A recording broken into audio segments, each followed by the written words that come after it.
ati mwana wangu terera, ini baba wapo dirikutahura nywewe nikayaipa manje swataita kare nasi vana vanozwita pachena akutaimira takarara imimotanga kutenderera nenyika.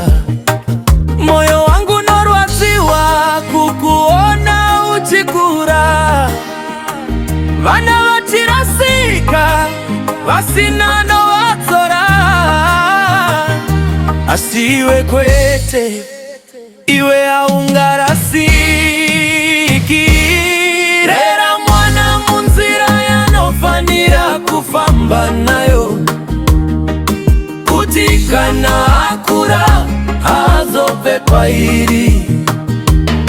Vera mwana nenzira dzakanaka, kutira mangwana rivera kajeka. Dzidzisa mwana nyasi, mangwana chakutenda. Rera mwana nenzira yechokwadi, kuti mangwana asarasike.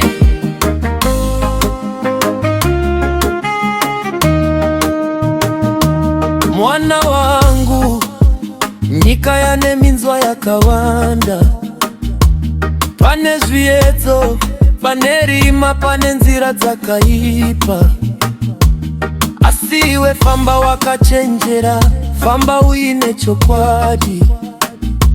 Usatevedzera vanhu, tevedzera kururama.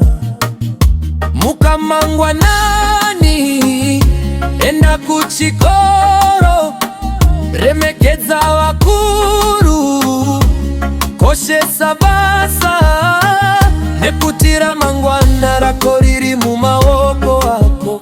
Ini ndini baba vako, basa rangu kukudzidzisa, kuti usazotidai baba vakandiudza. Rera mwana munzira yanofanira kufamba nayo, kutikana akura azove pairi. Rera mwana nenzira dzakanaka, kutira mangwana rivera kajeka. Dzidzisa mwana nasi, mangwana chakutenda.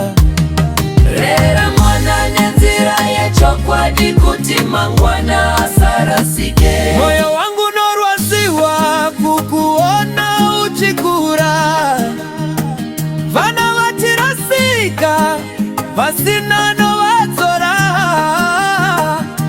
Asiwe kwete iwe aungarasiki.